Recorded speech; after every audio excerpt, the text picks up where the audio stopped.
Good evening, Peoria.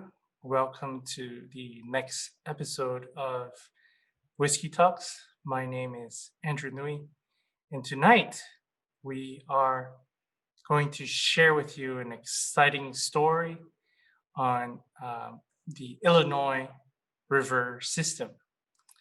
Specifically, we're going to be featuring the issue of the invasive Asian carp and how we have created a value chain system here in the Greater Peoria region to address that. So first off, we are so pleased to have Colleen Callahan, the Director of the Illinois Department of Natural Resources, to share a few words. Colleen. Thank you, Andrew. And thanks to everyone who is joining this evening. And certainly thanks to our group that's assembled here that will be part of the panel. The panel knows that foundational to me as the director of the Department of Illinois Natural Resources is to communicate, collaborate, and connect. And this group has done that. It started with communication about the problem of the invasive species, the Asian carp in the Illinois River, and the effort to prevent them from getting into the Great Lakes. And so it started with that communication. Kevin Irons, who's on the panel, has spent his career focusing on fish and specifically this issue. Thanks to Ted Penesis from our staff, who has helped elevate this conversation.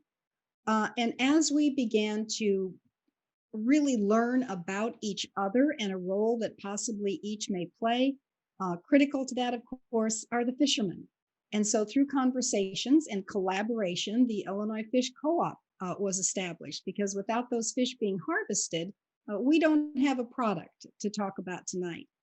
And then thanks to Roy Sorce of Sorce Freshwater, because without an infrastructure in place, without an ice machine, without a location for them to go and ultimately to be distributed, then that's a missing link as well.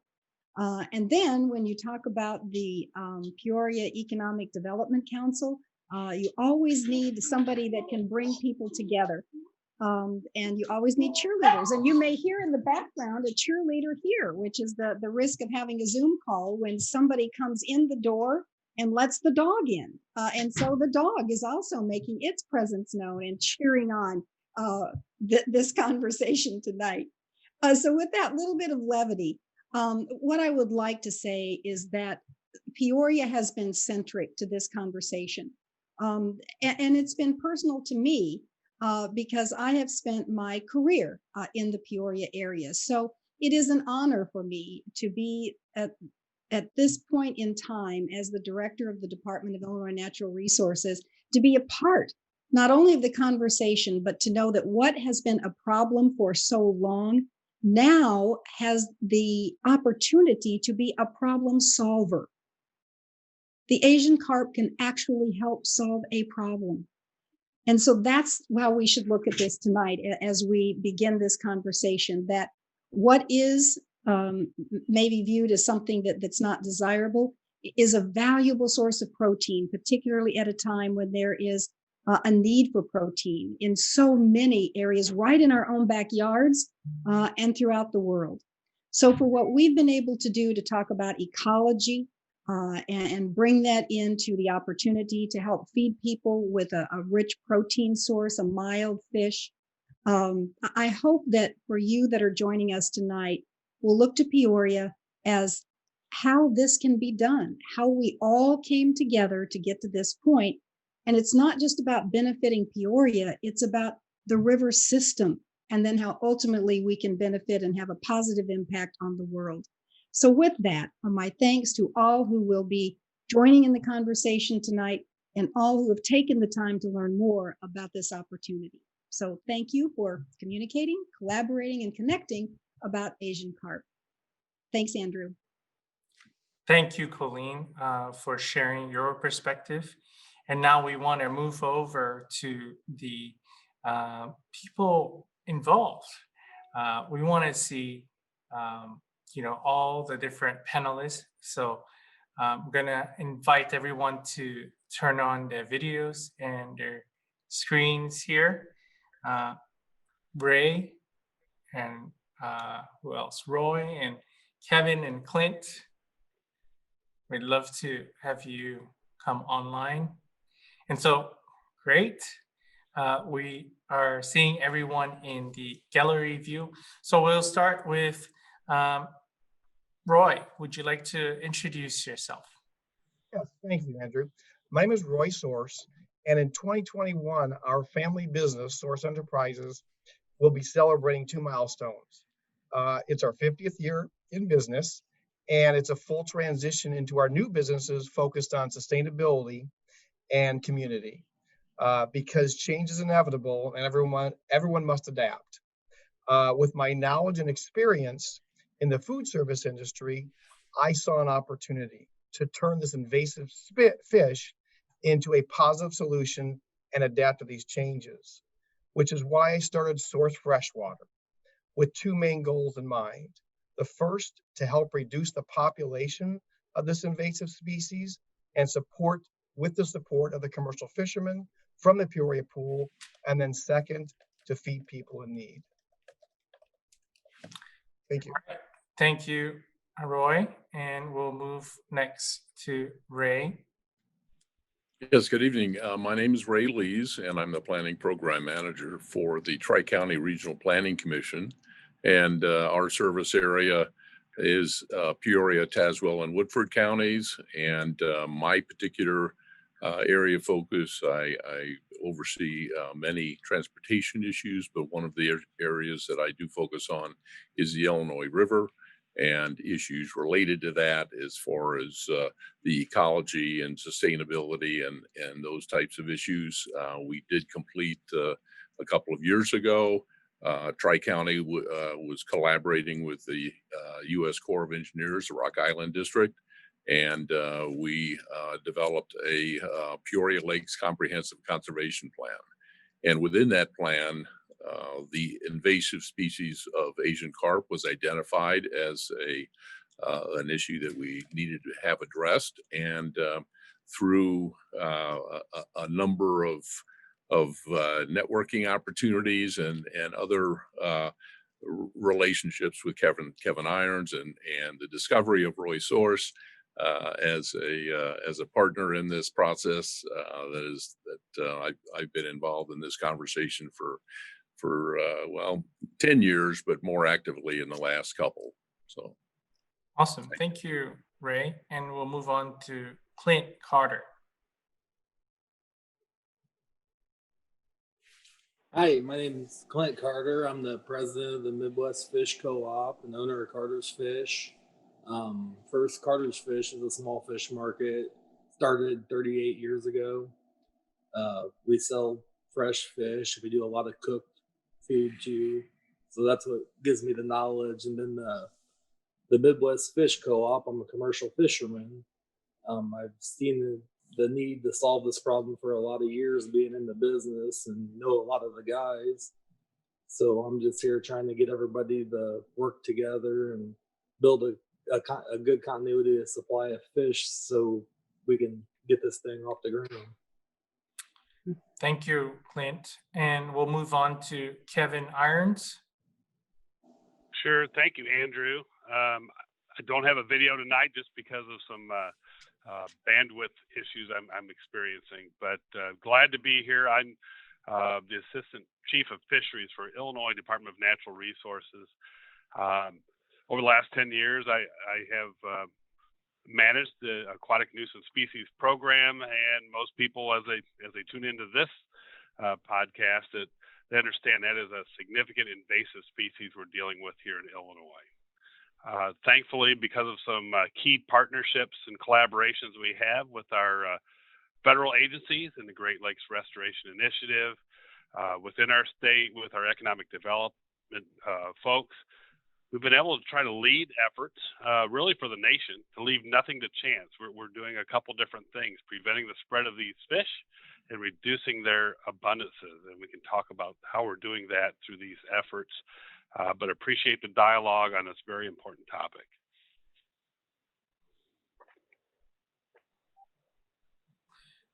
Thank you, Kevin, for sharing your perspective.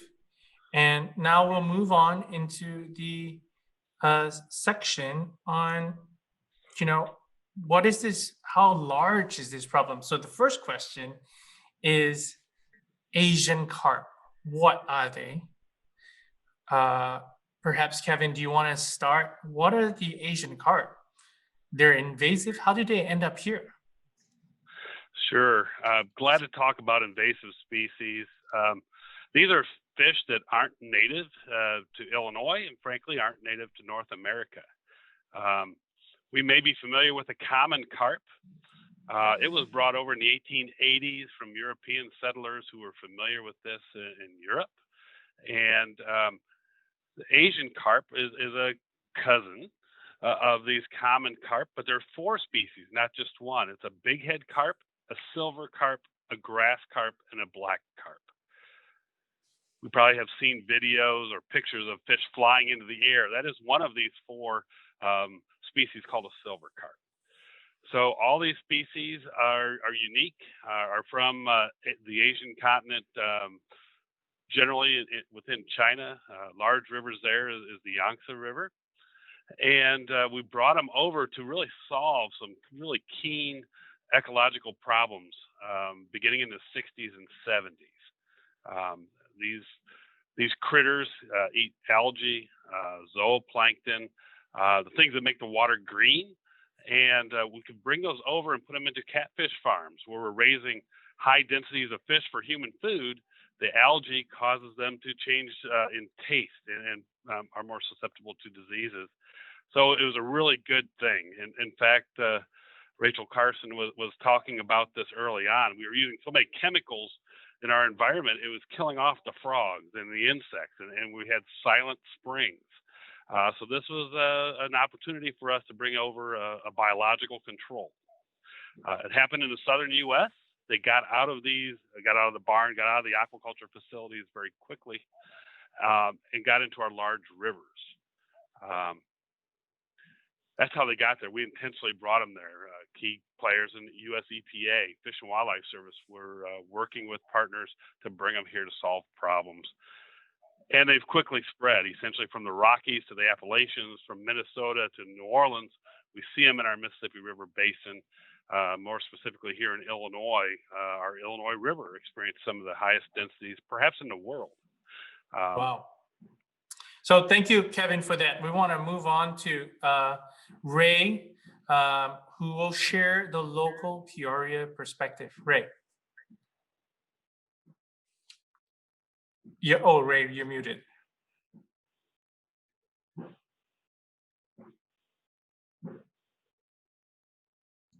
Can you hear me now? Yes, we can. Okay. Yeah, my most recent interface with the Asian carp issue was really prompted by a call that I got from Kevin a couple of years ago. And it all started with a conversation of, hey, can you, with this contract fishing program that the IDNR was developing to incentivize the harvesting of Asian carp in the area. And so he was looking for a conference room to invite fishermen to share that information. And so that was kind of the start of the more recent engagement with this issue. And it's been a great working relationship, not only with Kevin, but Ted and others within IDNR. And then just through some of my contacts and relationships in the region, and some of the needs that were being expressed on the part of the fishermen to make their activity a little bit more productive and easy. That led to the need for an ice machine of all things, and a location near the river that was accessible to the fishermen. And so it was again very fortunate that I had the opportunity to call Roy Sorce and say, hey, do you have space for an ice machine? And Roy's response is, well, yes, but I have much more to offer. And so So as sometimes happened, we just became very fortunate, and kind of the planets aligning, and getting together with Roy, and then all of the help that really everybody in this effort has come together, and whatever is required, whether it's the bringing together the fishermen and creating the business entity of the Midwest Fish Co-op that Clint is president of, or just getting the legs under the business part of it that Roy has certainly brought to this. So we've just been very fortunate with some of the people, the assets, and the relationships that we have in the Peoria area to kind of come together and focus on this issue. So, Ray, one quick question. How much of our Peoria river system, or the Illinois river system in the Peoria area, what is the percentage of Asian carp in the Peoria area, in the river? Well, that's actually a question that probably should be asked of Kevin. I have heard that from the standpoint of just biomass in the river, that it's somewhere in 70 to 90%. So I don't know, Kevin, could you weigh in on that question? Yep, glad to, Ray. Yeah, generally 70% of biomass in areas of the lower Illinois River. So the Peoria and south can be these Asian carp species. And of course, the other 30% is those existing levels of native fish, maybe up to 100 different species. So if I understand what you just said, Kevin, it's literally the invasive species is crowding out the local species. Is that correct? Yeah, in part, it's very unique. These invasive fish have taken a niche, a portion of the water that otherwise were unoccupied. So there are very clear interactions, negative interactions with native fish, but these take it to the invasive Asian carps, take it to another level, and really overwhelm the system in a ways that our native fish weren't utilizing the water. So what does that mean exactly for, people who are fishing for leisure, fishing for food? What does that exactly mean?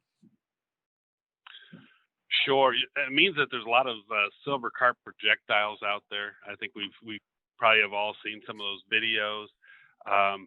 Not only do they jump out of the water when a boat passes, but they can do it randomly. So you have to be very careful. You have to be safe and wear your life jackets. They are taking resources away from sport fish when they're little, and the forage species as they're larger. So we may see fewer of the sport fish, but also have this economical concern that fish jumping in and breaking stuff in the boats, fish jumping in, hitting people in the head. So there are interactions physically with these fish now that really didn't exist before. Well, if I can add, Andrew, to that, some of us had been around back in the 60s and 70s, and we used to see sailboats and people skiing and tubing on the river and all that.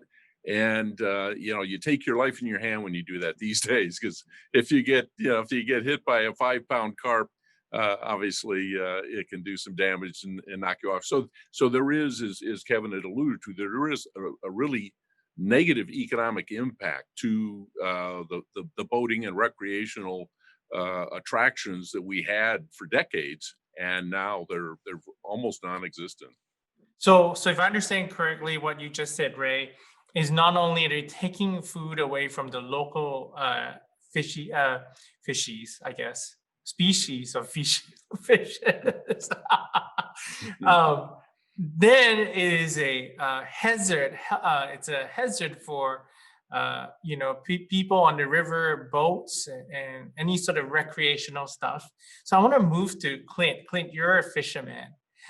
You've been fishing for how many years now? Since I'm sure since when you were a kid.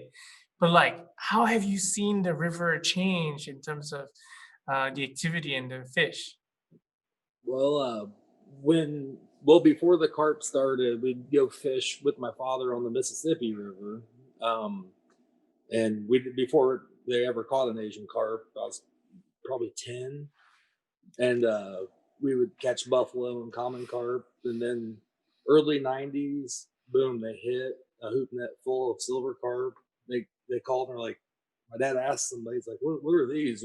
What's going on here? And they asked DNR, like, yeah, don't let them back in the water. So you throw them on the bank. So after that, fishing for buffalo turned into catching thousands of pounds of these and having to pick them and get rid of them.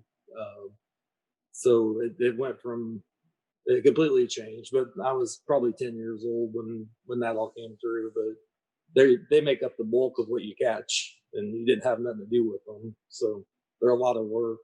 So I didn't fish a whole lot when we got past that. It wasn't worth it. Okay, so then you're saying, when you were younger, you're a kid fishing with your dad, this wasn't an issue, and then suddenly it just overwhelmed the entire fishing industry, and so suddenly, there was the primary things that you actually caught. Now, how are they different compared to regular fish that you used to catch? What was that like? What do you mean, like taste Like wise? the structure of the fish, were they easy? Like you said, you kind of like just threw them on the banks. Did you guys try to cook it? What was that like? Well, that's been quite a while ago, but no, they were just like everybody's got that image of them. They're an invasive fish. They're bad. That's you're catching so many of them. You didn't really look into cooking them or anything. Nobody really knew anything about them. They were new, and they were just a fish that you had no use for whatsoever. They're just garbage. So like byproducts, like you catch it and it'll be like overwhelming your nets, and it's Yeah. So right like, on. for Yeah. a 200-yard set, the best catch you would get would be a couple thousand pounds of buffalo. That's really good. This you catch 3,000 pounds of Asians about every time. A lot of them were the larger black big heads when it started, and now it seems like the silvers kind of took over that. So yeah, it's hard to pull them nets over. They're so full of them, and then to not have a use for them, to throw them, to kill them. It's So just to give people an idea of how big these things are, right? You talk about 5 pounds. What are they in length? Or like how big are these things? You're going down the river in the boat. This thing flies up from the water. What is that like? well, it's my fishing partner Dave Buchanan. You met him. He was taking people out on the redneck fishing tournament. One flew up, hit him in the eye. He had to have surgery on his eye and broke his nose. And I've heard horror stories. You could probably go down to Havana and talk to the doctors down there and probably get some good input on how they've really hurt a lot of people. I mean, I've had somebody right next to me in my boat get knocked out cold. I mean, I've been hit by a 30-pound fish in Louisiana, so they're dangerous. We kind of you build higher sides on your boat so you don't get hit as much. You've got the lower sides, you're in trouble if you're trying to stir them up. So. Wow. And at what point, you've been fishing for such a long time, but at what point did you end up starting to fish specifically for Asian carp? It's been a while, kind of probably in my early 20s. There's a place in Iowa Schaefer's had that was buy-in, and I'd go down, and the bycatch that he used to throw away, my dad and them caught so much, so I'd haul them up there, and I'm like, heck, this is kind of cool. So you have a place to sell them. So then it's kind of died. Everything's market driven. So if you got to drive all over the place to get rid of them for a dime, the wear and tear on your vehicles, the nets, it's not worth it. So okay, so the cost was significantly an issue, right? Like you were catching so much, but they weren't really paying very well in terms of a payoff. Now, what changed? I guess, how did the Fisherman's Co-op happen, and how did you get connected to Roy? It's kind of funny. We went to a meeting at DNR when we first met Colleen. She brought a bunch of people together, and Sean Parks, put the idea, or actually it's Colleen's idea, the co-op, and we just kind of started talking, looking at places to do something on our own. Um, and then my fishing partner, Dave Buchanan's brother-in-law, works for Roy, and Roy called him because he knew, Dave's his brother-in-law. So Roy called him and it's like, what's this ice fishing? What's going on here? So that kind of sparked that. So then ever since I talk to Roy about every day about fish stuff, and it's working out pretty good. So we got a place closer to sell them and getting a paycheck. Okay, so I want to kind of focus back on, before you met Roy, through Dave, of course, you kind of had to go everywhere, every which way, wherever they would take the fish that you had caught, the Asian carp. Yeah, we would sell to Schaefer's up in northern Illinois, which is a 2.5 hour drive. Me, it's a 3 hour drive. An hour, 2 hour and a half to fish, 2 hour drive to haul the fish, 3 hours back. So you got to catch a significant amount if you're gonna, spend that time on the road to be able to haul up. And then if you don't catch enough, it ain't worth the gas and the time. So, and then there's Beardstown. It's another pretty good haul. And the offload, you got to offload yourself. You're down there late at night. It's cold.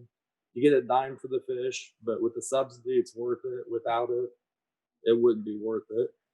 So you got to find your spots. We worked with the guy in New York that wanted fish, wanted to load them on the trucks. That didn't kind of pan out. You kind of need that hub that can network with everybody, and that's what Roy's been doing. So it's been working out pretty good. So it's really a value chain issue, right? Like you have IDNR with their efforts in terms of subsidizing or providing additional subsidies for the cost of the fish, and then of course, as a fisherman, it has to make sense. You have to pay for gas, you have to pay for your repairs, and of course pay for rent and food. Roy, can you share your side of the story? How did you get involved, and what opportunity did you see in the early days?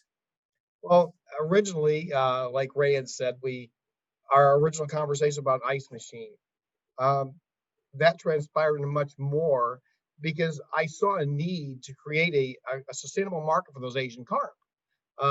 There's an abundance of them out there.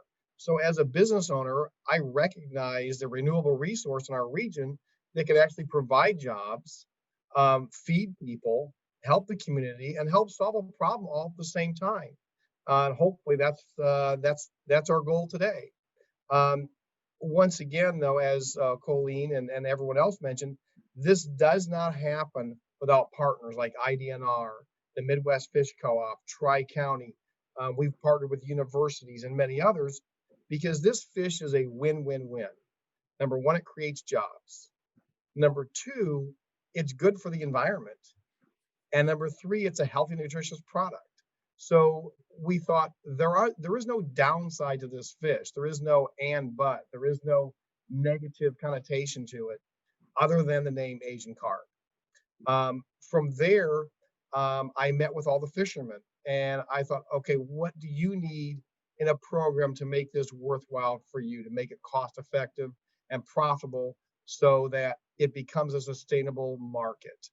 And they all have their own information. And I took all those pieces of information and basically formed a collaborative group. Before these fishermen were independent contractors. They didn't have a cohesive group. They didn't work together. And now they're a collaborative group working with us for one common goal. And we tried to make them feel that they're part of our company. Because once again, without the fishermen, this does not happen. It has to start with them. It has to be an incentive, both economically from their standpoint, from the state, and then there has to be an incentive to bring their fish to us. They don't want to bring them, 3 hours and not get paid. They don't want to bring them 3 hours and say, we don't want all these fish. They need a location that's 5 minutes off the water like we are, that will take all the fish they have, and our job is to find a market for those fish. And that's how we've evolved to what we are doing now. I can certainly elaborate on the, like Clint said, on the transportation side of this. They were driving, several hours. Their day was 12 to 16 hours long. By the time they got up, got in the water, got done, they had to fish. And like Clint had said, if you don't catch enough fish, it's not cost effective to drive. At which point, they're working, 12, 16-hour days. Now the fishermen work anywhere from 6 to 10-hour days. They're 5 minutes off the water. They bring the fish to us. We unload their boat for them in inside facility, outside of the elements. They're not outdoors in the middle of winter or in a rainstorm or in the beating hot sun in the summer. We then take those fish and ice them down to keep those. We size those fish. We look at the quality of the fish, and then we decide whether they're going to what market, whether it's a food market or a fertilizer market or somewhere in between, because that's important. And so it's a situation where, once again, it's a collaborative effort with all of us working together. So. Yeah, so Roy, you really touch on an interesting point, right? The value chain for each person that is on the panel here and the businesses that they represent. For the fishermen, suddenly it's not just about the individual people fishing, but suddenly this is now part of a cooperative that is now connected with the state IDNR, and then it's connected with you, Roy, from the business perspective, right? And you're sorting the fish. You are then looking at these different opportunities to market the fish. So I have to ask Ray, and you're being a little bit quiet. What was your role behind the scenes in making this happen? Well, it was really just communication was a big part of it, and just keeping the communication. I want to characterize it as alive, and keeping people informed about what was going on. Because, as Roy said, and Clint said, we all had a stake in this. They're very different stakes, but still we shared a common goal, and I think it was just once we kind of got the ball rolling, and from my standpoint, it kind of took it from a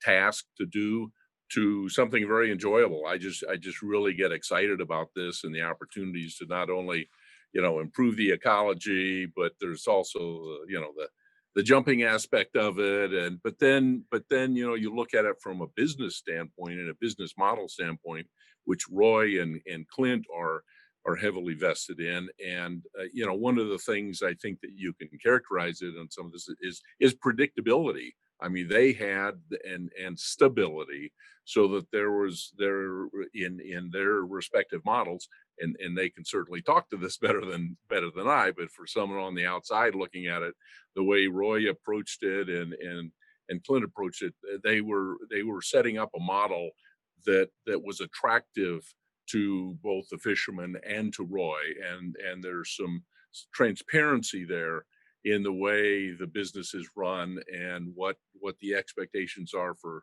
Clint as the kind of the producer, and as Roy is kind of the manager of the supply chain once Clint and his colleagues get the fish out of the water.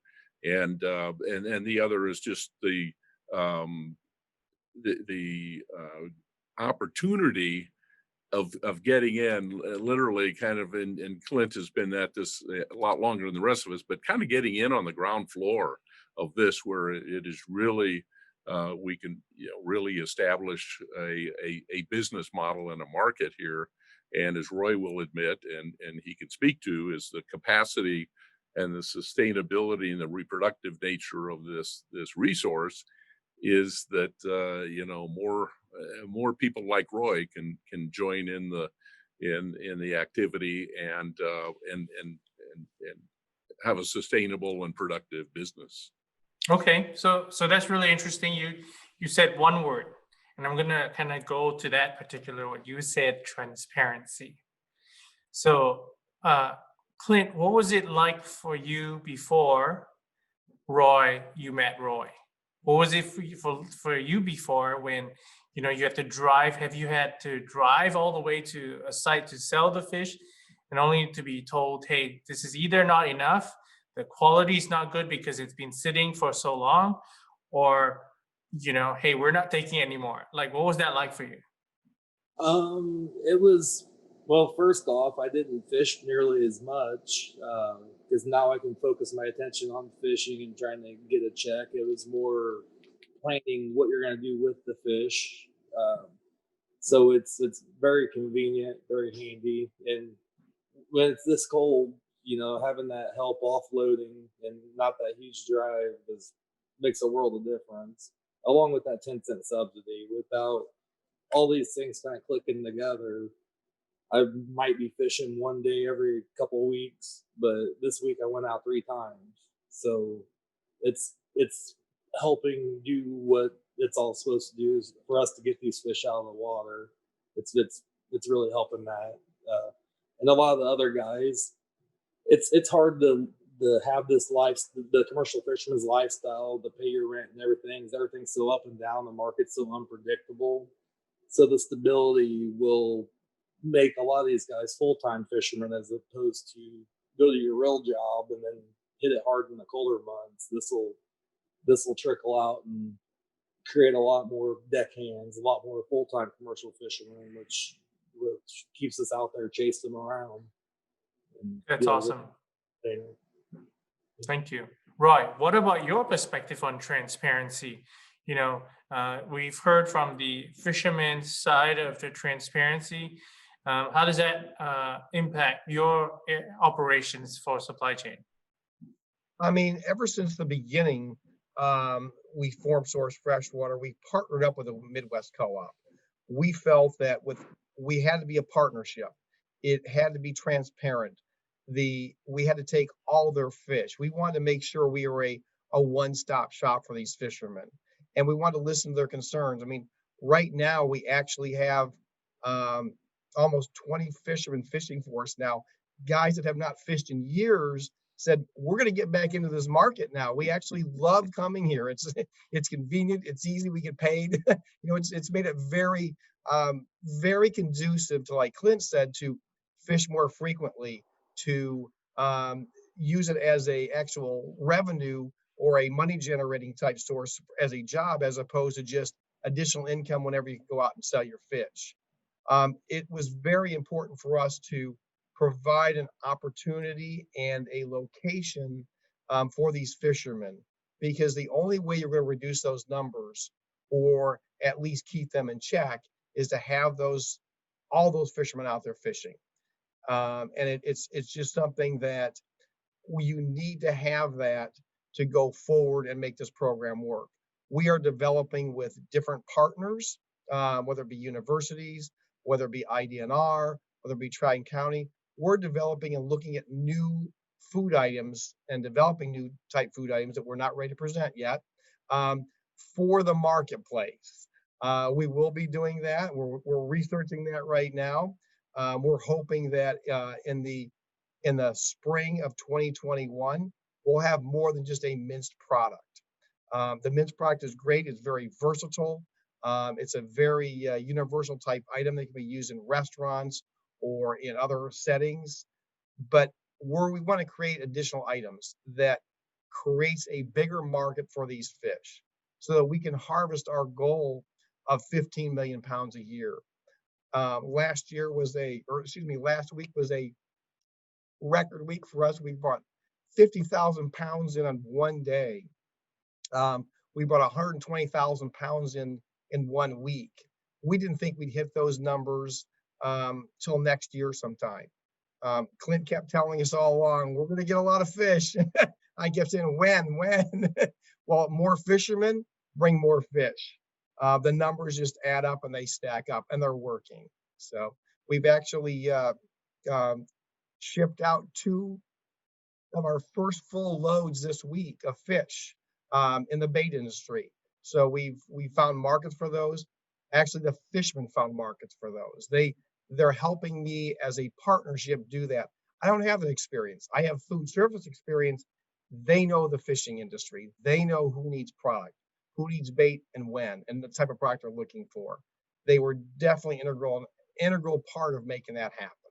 Without them, this doesn't work. So you brought up a really good point. So not only do we have now a end-to-end solution for the entire supply and value chain, suddenly, because of the diversity of the people involved, we now have expertise beyond just Roy, your expertise, Ray, IDNR, and Clint, but collaboratively now we're able to explore, be creative, engage in new ways to create products and services and derivative products from the fish. So I guess the question is, what's next? And before we actually get there, let's talk about, can more people join the Midwest Fish Co-op? What is that like, Clint? We're working on the bylaws now, and we got to get all the guys together to set that up. But we will get to that point. Right now, Sorce will buy from any fisherman, and a lot of guys will join. But we just got to get some of the back paperwork part done and get all the guys together to see how they want to go about that. Great. Okay, so it sounds like there's an opportunity for expansion, and we're super excited about that. So not only do we get a lower count of the fish, the higher count of the fish out of the water, the Asian carp, and now we're then also being able to, with thanks to the subsidies, now you're able to sell it at a sustainable wage, and now you're encouraging new people to get out on the water to provide for themselves. So let's talk about the what else did we do? What else did you guys do this year? I understand there was an Asian carp cookout as well. So Roy, if you want to talk a little bit about the Asian carp cookout, and who else are you serving in terms of customers? Okay, actually, I'd like Ted to speak to the Asian Carp Cookout because he's the one that actually coordinated all that. And I'd like to hear from Ted. He was very integral in that, and he's very integral in the part of bringing on new customers. So, okay. All right, Ted. Thank you, Roy, and hello, everyone. Basically what we're trying to do is making sure that people try the fish, because once they try the fish, they're going to be like, wow, I had no idea. All they heard about is that it's a jumper and that it's an invasive species. So we need to make sure that people actually experience the fish. Its true character, as I like to call it, its true character is that it's a very healthy and tasty fish. And that was one way that we were able to get that message out, getting as many people as possible to try that fish. And, we're talking about, with Clint talking about bringing on, more fishermen. Honestly, you know what? This is starting here in Peoria. I think we've got a really great possibility for this taking off. If it plays in Peoria, as the old phrase goes, this is going to go nationwide. And it starts right here. We've got players on this call who made this a reality. And we have a number of other players that could take this to the next level here in the Peoria area. So it's really exciting, the time that we're in right now, where I think we've got a strong possibility. We're on the cusp of something really big here. And, bringing everyone on board to share in the success of this is really what's going to drive this even further. So Ted, so you're the Director of Community Engagement at the IDNR, is that correct? Yes, that's correct. And basically, go ahead. Go ahead, Andy. And no, what I was going to ask was, what is IDNR's perspective in terms of next steps? Well, so next steps, this is a public-private partnership. And, with those on the call, the private sector is what's going to be driving this. If this is going to be successful, that's what's going to be driving it. It's going to be the private sector taking over this. Now, of course, with any business or any new business sector, whether it's solar panels, wind farms, you name it, there has to be some government incentive to get it jump started. And I think that's what I consider our role right now, is just to get this new industry jump started and then let the public sector take it and roll with it. That's really what I'm looking at from this. That is so awesome. And, from my past role in terms of a food innovation perspective too, what I found out was actually, the US actually imports so many fish, frozen fish products. And so, hey, what is the opportunity? If we have the protein source here, we can definitely start looking at opportunities to produce and process here too. Absolutely. And yeah, Andrew, you hit the nail on the head there. This is an American business. This could be all done in America. That's one of the great things about this too. And Kevin, I don't know if you've been pretty quiet over there, Kevin. I don't know if you want to jump in and say a few words about, where we see this going. Kevin, of course, has been involved in this forever. I call him Sure. the Asian Carp guru. Yeah, I apologize for no video tonight, but you're right. So it's a locally sourced, high value product. The rest of the world fishes these for food and high quality food. And now this great wealth of protein was dumped in our laps, not by choice. But this does two things: ecologically prevents their spread, and we can feed people. We have very strong needs here in Peoria, throughout the state, where we can utilize this. University of Illinois has fed this to students, and there's no complaints. This is not the backdoor fish. This is one that needs to be front and center on the menu. And we're working with the partners on this call and others to get it on your menus. Carp is a 4-letter word, which we're going to be changing the way this fish looks. And we do want more people to try it. We want companies to engage because, frankly, we need to grow this. We need to be able to ship it to all different types of shapes and fashions for everything from, like Roy said, from fertilizers to 5-star restaurants. That is such a great point. Thank you, Kevin, for that. So I guess the question now is, consumers like myself, how can we and the other people in the audience get their hands on the Asian carp? And then probably go to Roy, and then we'll talk to Clint about that. Basically, right now, we're only producing the minced product. We partnered up with IDNR at the Asian Carp Day and many other events throughout the state. We don't really have a retail market for it yet. We're trying to develop. Right now, the only place that's currently buying the product is the Peoria Area Food Bank. They can distribute to people in need then that high value protein product at a very economical price. We are working towards that. We do have a retail license, but we want to make sure we do it right. We're currently renovating our facility to accommodate the necessary equipment for processing, renewable resource here. We want this to be the epicenter. We want Peoria area to be the epicenter, the center of excellence. That way we can duplicate it somewhere else in the state, multiple locations in the state. It is a business opportunity that is there. We can do our part in the Peoria area, play a very integral part and be that location and help others so we can actually make a dent or do something with these fish, not only statewide, but as Ted and Colleen and Kevin said, nationwide. We're actually shipping product through some partners in the universities worldwide right now. They're testing product that we produced. So we're not just sitting here waiting for it to happen. We're actually trying to create markets for this and get people to accept it. It's easier in the world market than it is in the U.S. market, but it's going to happen. But if That's you go awesome. if I can interject, Please. If you go to Kelleher's, you'll find an advocate of that, the owner of Kelleher's, Pat Sullivan, who is a fisherman himself, and he participated in the Asian Carp Day, and so there is a business and an outlet there that you know he's excited about it, and I don't know whether he's actually put it on the menu yet, Roy.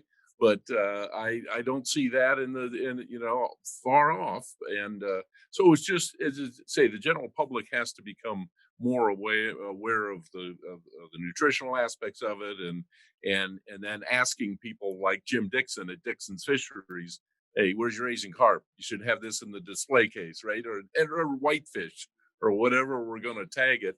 And the more people talk about it and ask for it, the retail market's going to respond. And so that's part of what a lot of us are involved in branding and doing some other things with this that Roy and Ted and others as well as Clint are aware of. So Awesome. Thank you, Ray. And so Clint, you also have a fish shop. How are you selling carp there? Um, I I have in the past. Right now, I'm fishing all the time. So we've carried the fish cakes. Chef Parola had out. We helped get them in distribution with Cisco.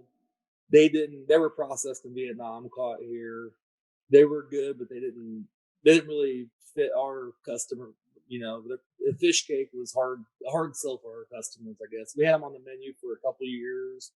So then I do the boneless fillets because we do a big pile of fish, skinless, boneless, and I'll get from a small market on the Mississippi River, and I'll debone them, and it's kind of time consuming. So I haven't had them as much lately. I had some of that mint product uh, in the big tub. I started passing some out, some that Roy gave me that just to see, get some response. I'm kind of waiting for that mass produced value added thing, like something that we can be consistent with our fish that tastes good, that we all agree we really like, to really get behind it and push it. Um, I could sell them boneless fillets all day. Everybody loves them. They compare them to crappie. I mean, they're great, but it's just the time, the time I don't have to dedicate to the carving around them. So, but Yeah, so you make a really good point with the bone structure. So I Mhm. understand the bone structure of the Asian carp has a Y shape in terms of their bones, which is why there needs to be sort of a specialized process. And I understand, Roy, you are working on getting multiple types of uh, fish products available. Is that correct? Yes, that's correct. We have a machine actually sitting in our facility. We have not hooked it up yet. It's one that we've found work with other fish processors actually in the Midwest area, not just Illinois. We're trying to identify the most ideal equipment for this fish. The mince product lends itself to make many items, whether it be patties, whether it be other things. But it helps. It's a starting base. What it is, it's like your flour when you're making bread. It's your base of what you need. So that's what we're focusing on, is starting with that base and working from there. You have to be able to mass produce it to a degree, and it has to be tasty and everything else, or people just won't eat it. So we're working with a spice company actually to find flavor profiles that work for this product. So we're doing a lot of things behind the scenes um, in the anticipation of this rollout in the spring. So I'd like to jump in real Oh, yes, quickly, please Andrew. go. And Absolutely. yeah, what Roy was talking about with the mince product, the versatility of it is fantastic. We had some cooking demos for chefs at some events in late summer and early fall. And they talked about all the work's done. You can turn it into whatever you want. If you want to make a patty, if you want to make a sausage, if you want to use it for taco filling, fish cakes, chili, on and on, all the work's been done.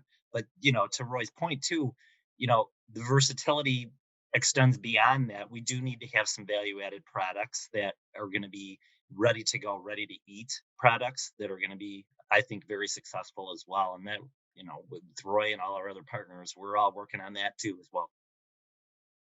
That's such a great comment. Thank you for sharing that.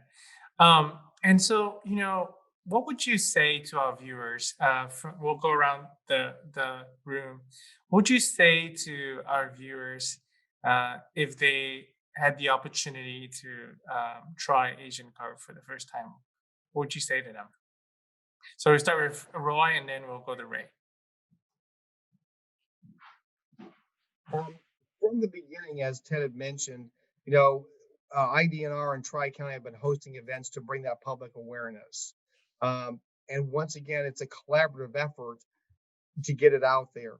The more events we have, the more individual restaurants that try this, the more we have that momentum behind us for people to want to try this product and want to buy this product. I get phone calls every single week from companies and individuals that want to try this product. Where can I buy this? Where can I get this? I'm just basically handing out free samples with the recipes. So it's, you know, I'm confident that with IDNR's help and Tri-County's help, they'll continue to open new doors and markets, allowing this opportunity for growth. So it's just one of those things that it's, once again, that collaborative effort that makes this happen. Awesome. Thank you, Roy. And we'll head to Ray and then Kevin. Oh, Ray, you're muted. Okay. I won't steal Kevin's thunder on this because he's got a word that characterizes, you know, what this fish is, and but short of saying that, you know, when we've had the tasting opportunities in the public and in different agencies group, and Clint has been the chef and bringing in, as we've mentioned before, the maybe the different spices, whether they be taco spices or soy oriented or whatever it is such a neutral flavor, and it's just one of those things, you know, if you try it, you'll like it.